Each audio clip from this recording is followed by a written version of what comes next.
Doc, ask ko lang po kasi lagi po nangyayari sa akin, lalo na paggabi na habang natutulog ako, bigla na lang po ako nagigising at biglang babangon dahil nagpapalpitate ako lagi na lang po. Okay, address your fluids. It can also cause palpitation or, baka naman may sleep apnea din kayo. Yung nagigising na parang agaw hininga, so parang nalulunod. Pero kung nagigising, binabangungot, naku po, magdasal. Okay. At drink your fluids, baka dehydrated. Marami po. Kailangan natin more investigation, laboratory, then consult para makita po kayo. Mas maganda ang mga pasyente na nagpapakonsulta, nakikita ng doktor. Okay? Ayan. Doc, true ba na kapag nag-low carb, lalo mag-trigger ang vertigo? Hindi po. Yung iba nga na-address pa. Okay. Doc, 2019, nag-LC ako, nabawasan ako from 73 to 62. Wow.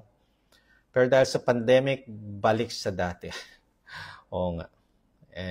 Ganun talaga. Pero ako, 2019, nag-start aking workout. Aba, doon ko natutunan yung mga abs workout. Ang hirap pala nun. Grabe. Pero yun, continuous pa rin tayo. Okay? Okay. Ayan. Doc, may fatty liver ako at acidic. Ano pwede kong kainin? Ang dapat na tanong dyan, ano ang dapat hindi ko kainin? Okay. If you are fatty liver, bawal na ang alak. Take out those fruits. Ang pwede lang, berries, avocado. Acidic, tanggalin nyo po ang high carbs. Bread, mga pasta. Aminin ha, pagka kumakain kayo ng pansit, pasta, aminin ninyo, hindi nyo inunguya masyado. 3 nguya, 4, 5, lunok. Yung iba nga, hinihigo pa. Di ba? Totoo ba yan? Yes, totoo yan. Kasi dati yan yung ginagawa ko. Okay.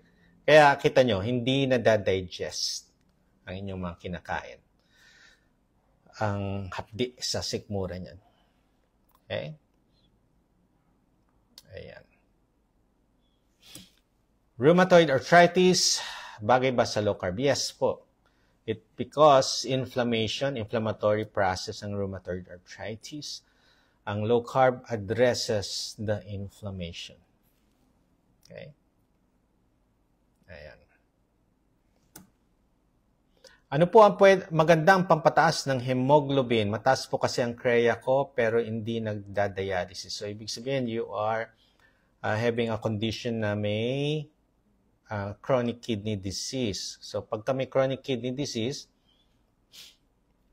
hindi nagpa-function na nagpo-produce ng red blood cells from the bone marrow. No? So, kaya nagkakaroon ng baba ang red blood cells, ang hemoglobin. So, hindi nagpo-produce ng epoetin. So, kailangan natin mag-inject ng epoetin.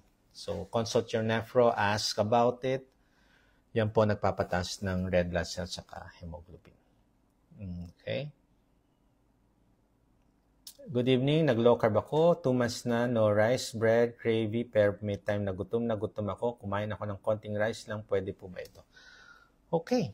So, already done. You have already eaten. Nakain mo na yung konting rice. Okay na yun. Okay? Balik na tayo sa low carb. So, magbaon kayo ng itlog. Magbaon kayo ng mga low carb na food. So, pag nagutom kayo, number 1 na gagawin nyo, sip your electrolytes. Magugulat kayo, electrolytes pa lang. Baka mawala yung nararamdaman ninyong gutom. So, pagka nawala ang nararamdaman yung gutom, hindi talaga gutom yun kung electrolytes. Ngayon, if you drank electrolytes at feeling nyo gutom pa rin, gutom na yan. So, you need to eat your meal. Okay? Eat your meal. Break your fast. Okay? Huwag nyo nang tiisin. Baka makaharap nyo si San Pedro. Okay? Huwag. Mawalan kayo ng malay. Okay.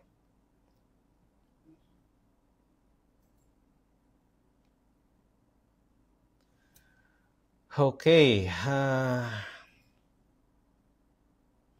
Doc, pwede po ba mag-low carb after gallbladder removal? Yes po, pwede naman. Okay? Ang importante dito is you chew your food properly. Because kahit natanggal yung gallbladder, our liver still produces bile. Okay? Huwag kayong mag-alala. Okay.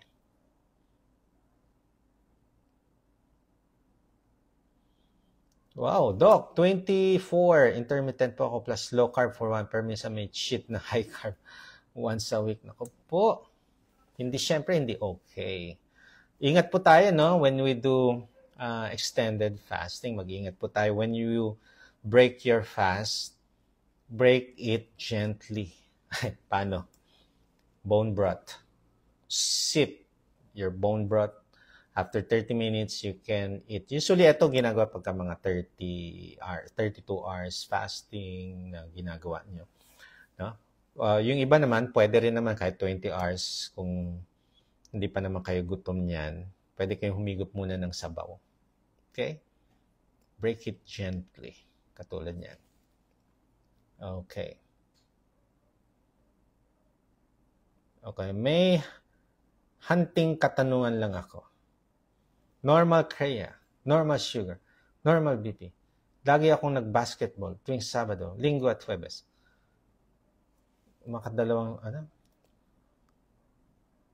Tuwing Linggo at Huwebes, so twice a week. Malakas ako sa tubig. Gaano kalakas? Pagka sobra, nadidehydrate. Pagka kulang, nadidehydrate. Nako, alak. Siyempre, bawal na yung alak. More on gulay, pero may tinatake akong MX3 caps. Okay, maganda naman tulog ko. Anong problema? Mabula ang ihi. Ayun. May hilig sa peanut, dark chocolate. Okay.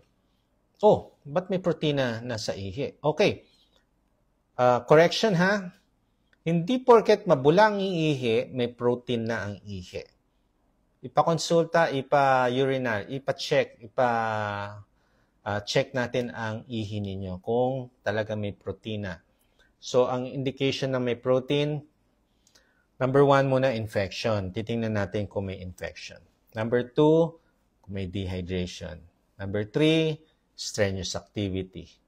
Number 4, yan. Pwede na yung kidney problems na yan.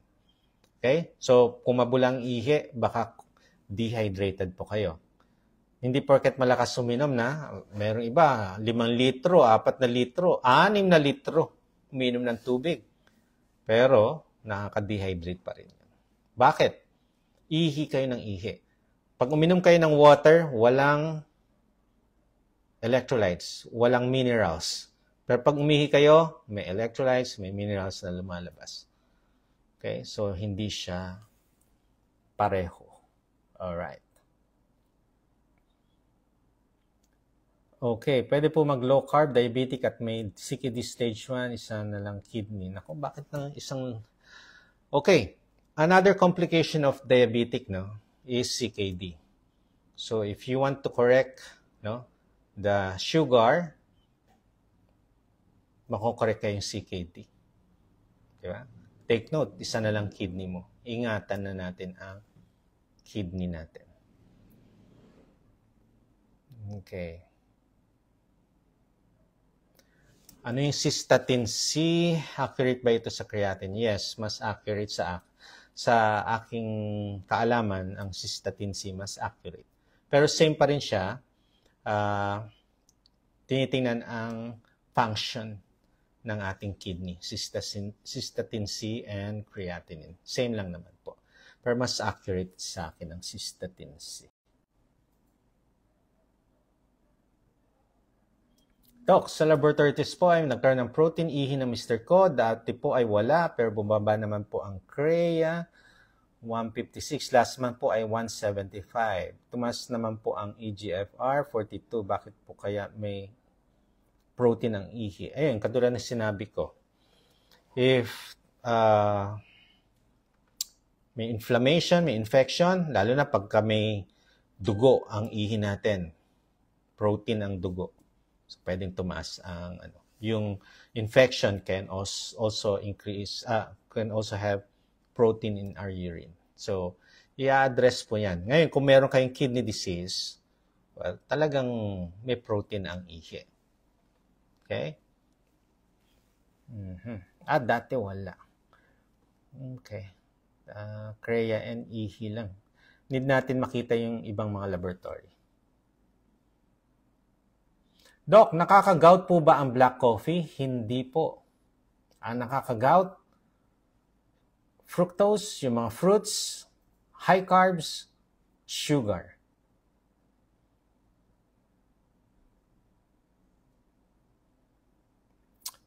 Magandang gabi. Ako ay 147 Crea ko tapos ang lakas kong umihi. Pero dialysis na. Pwede pa kaya mahinto? Creatinine na 147? Dinadialysis pa? Usually, no? Ibababa na natin yung... Kung consistent, no? Palaging less than 200 or less than 300 pa nga eh. Pag less than 300 ang creatinine, ang nangyayari dyan is nililesen yung frequency ng dialysis. Okay? Kasi gumaganda. Ang 147 na Crea, sa totoo lang, hindi pang dialysis na yan. Kung consistent every month, ganyan. Kasi kung nagda-dialysis, bago mag-dialysis, nasa 1,000, kailangan talagang i-continue yung dialysis. So, consult again, ask your nephrologist, no? Kung pag 147 ba ang Crea, kailangan bang i-dialysis na, halimbawa, 3 times a week. Baka pwedeng i-lessen na sa twice a week. Or pwedeng i-lessen sa once a week. Okay? Observe. Ayan.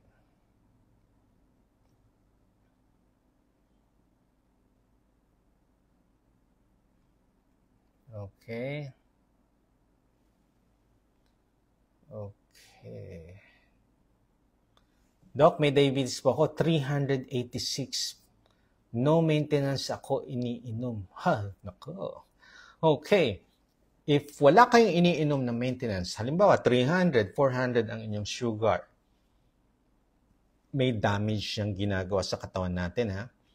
From the balls of your eyes up to the balls of your feet, pwede siyang manira.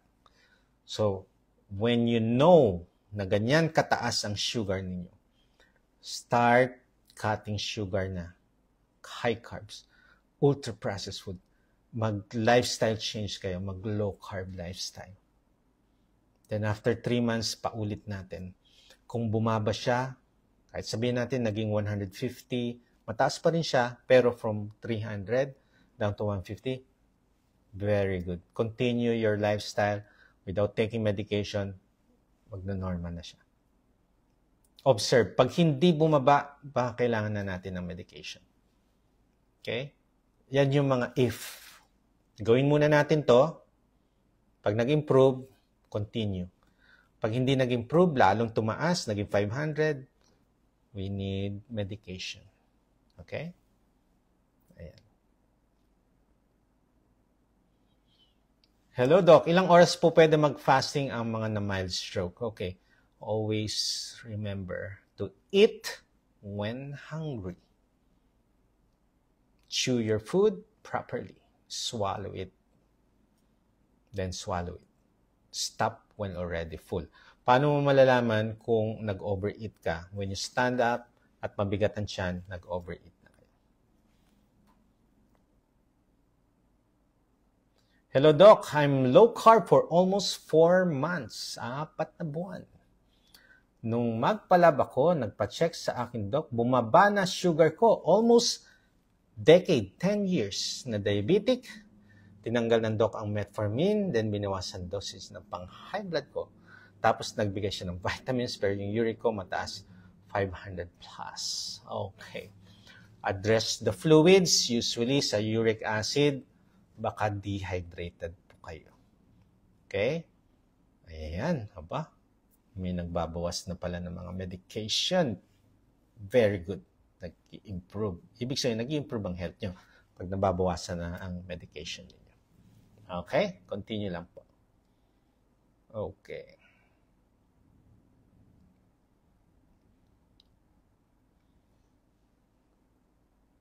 Pwede po ba mag-low carb ang may iniinom na gamot sa PTB? Yes po, pwede po. Yes. I need nyo consultation with laboratory interpretation. Titingnan natin mga labs nyo iba. Okay. Pwede ba mag-low carb ang may gout? Yes, definitely. Lahat naman pwede. Ang mahalaga, consult first bago simulan. Okay. Doc, nagka-low carb na ako pero na-constipated na araw-araw. Nag-poop. Nagkaramdam din ng panginginig. Paano constipated? Usually, 3 days without bowel movement, pwede naman. On the 3rd day, pwede nang dumuwi. Hindi naman constipated ang tawag doon. Okay. Dati kasi araw-araw. Normal, yes. Every 3 days, normal pa rin. Tapos kung nakakaramdam panginginig, baka dehydrated. So ang constipation, 3 ang ina-address ko. Baka kulang sa water, kulang sa oil, and kulang sa movement. 3. So eat healthy fats, drink enough water, depende sa timbang, then do exercise. Magulat ka, baka dumudumi ka na. Okay. Ayan. Nag-low carb ako, Doc, for 6 weeks na. 102 kilos. Wow, bigat ha. To 87 na lang ngayon. I want to meet you in person. Okay, book an appointment. Book your appointment so I can see also you at makita natin ang mga parameters mo. Galing. Congratulations. Oy, haba nito ah.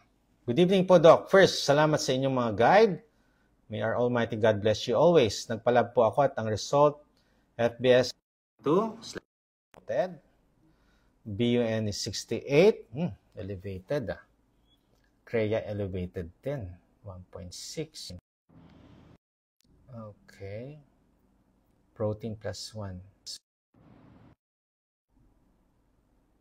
Ako po. Need nyo consult neto sa mga laboratory. Kasi bago kayo mag-start ng low-carb lifestyle, lalo na strict pa, consult muna. Baseline laboratory. Baka meron na pala kayong existing na problem, lalong lumala. Okay? Kailangan nyo po ng consultation talaga dito. Kasi may protein ang ihi, elevated ang banyo, elevated ang creatinine. So mag-iisip talaga na may kidney damage. So talagang i-refer kayo sa nephro. So to everyone who are doing low carb, please have a baseline labs first before undergoing this lifestyle, low carb lifestyle. Baka marami pang i-correct. Okay? So non-communicable diseases and lifestyle change, if you can do the low-carb lifestyle, yung mga non-communicable, mga chronic diseases, it will be addressed. Reversed, nababawasan kayo ng medication, na i-improve ang health. Mas nagiging stronger. So, start now. Huwag nating hintayin na lumala ang health natin. You need to start now. And improve natin ang health, not only our health, help din ang family natin. I-share natin ang good news na pwede nating improve ang health, mapababa ang sugar, na akala natin gamot lang ang solusyon. Hindi. When you change what you eat, your lifestyle, pati fatty liver, because it improves, ang daming na-improve. So, to be the best version of yourself, adapt and evolve. Ingat po kayo dyan. God bless. Bye!